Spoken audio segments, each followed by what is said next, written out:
It's a sight you wouldn't have thought possible. While the West was meeting at the G7 summit and the heads of government of Germany, France, and the US were laughing and having fun together, Putin did something incredible. He traveled ostentatiously to North Korea, perhaps the most isolated country in the world, and visited Kim Jong-un in a way that had never been done before in the country's history.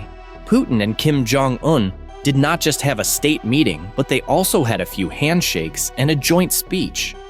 The two authoritarian leaders provided several odd moments in which they were supposed to show their friendship to the world. But now, the world is wondering, what kind of friendship is this supposed to be?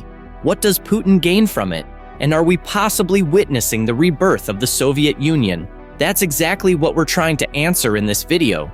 So let's get straight to the point. Let's start our video by taking a closer look at what was perhaps the most unusual politicians' meeting in recent years. It started strangely from the moment Putin stepped off his presidential plane onto the tarmac in Pyongyang. Kim Jong-un not only greeted him with a simple handshake, but embraced him warmly. In fact, it seemed as if the two of them did not want to spend a minute without each other. So they traveled together in the same luxury limousine to the hotel where Putin was staying. Incidentally, it was a Mercedes, which is not being delivered to the country because of the sanctions against North Korea. It is suspected that Russia smuggled it into North Korea for Kim Jong-un several years ago. After the car ride together, Kim Jong-un informed Vladimir Putin how pleased he was with his visit. Then there was a grand welcome for the Russian president with a military parade. Putin, on the other hand, made the dictator very happy by bringing him a Russian luxury limousine as a gift. The two then took it out for a ride together, laughing during the ride. The politicians also proved to be good friends on this day, and Kim Jong-un proudly showed Putin various sights, among other things. They ate together, toasted each other, and even went to a concert together. During the official meeting, the two invoked the quote-unquote invincible friendship between them. In the end, Kim Jong-un had a special surprise for his Russian friend and gave him 2 small dogs, which he accepted enthusiastically. With such harmony, it is not surprising that it was visibly difficult for the two friends to say goodbye at the end of Putin's visit. They greeted each other for an extremely long time and promised to meet again soon. As you can see, Kim Jong-un and Vladimir Putin seem to be getting on more than well lately. But what motivates the Russian president to befriend such a harsh dictator like Kim Jong-un of all people? It is probably not sympathy for the North Korean leader that motivates Putin, but rather the world situation. After all, Putin is well aware of the message his visit sends to the world and what North Korea might bring to him. Among other things, the country is offering him arms supplies, military support, and a possible strategic alliance against the West. In particular, North Korea could even support Russia in the war in Ukraine, something that any other country would hardly be willing to do. But what does North Korea have to gain by supporting Russia in a war that is being fought 1,000 kilometers away and has nothing to do with North Korea's objectives? This question is relatively easy to answer. North Korea is so economically isolated and under sanctions that the country is deprived of almost everything, but above all, money. Putin has promised Kim Jong-un support. Russian scientists and engineers are to provide the North Koreans with confidential information on how to develop better technologies. But is the North Korean army even strong enough to help Putin in Ukraine? Although the North Korean army is quite large, most of its fighters are quite primitively trained and may not be much help in a modern battle, like the one in Ukraine. In any case, the war in Ukraine is being fought mostly with modern technology, such as drones and guided missiles, things that North Korea does not have. So why does Putin want the support of this poor, old-fashioned country? In fact, there is a much bigger issue behind it. It is about Putin's grandiose vision of a new world order. The Russian president is trying not only to befriend Kim Jong-un, but also to forge an alliance of various authoritarian states that will act as a counterweight to Western democracies. In addition to North Korea, This strategy also includes countries such as Iran and Belarus.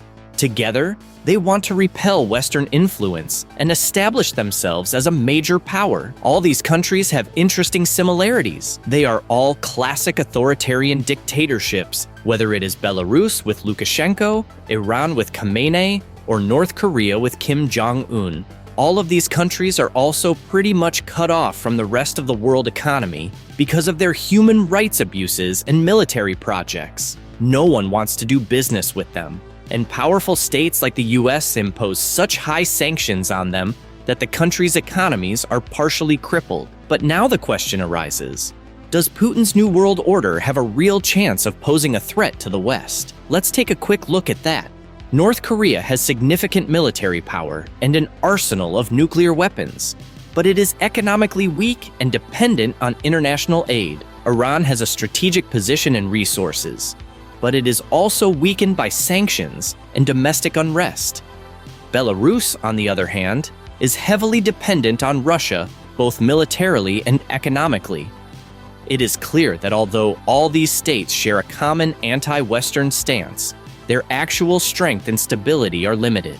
This in turn raises the question of whether it is enough for Russia to do business with such authoritarian states and whether this strategy can be successful in the long run. At least in the short term, the plan could well work.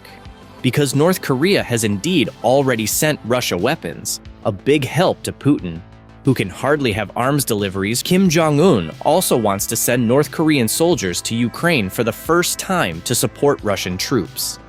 In return, the North Korean dictator will receive economic support from Russia, which he needs to keep his country economically viable. While the average monthly salary for soldiers in North Korea is only about 5 to 10 euros, Putin is paying Kim Jong-un about 800 euros per soldier per month, which is 80 to 160 times more.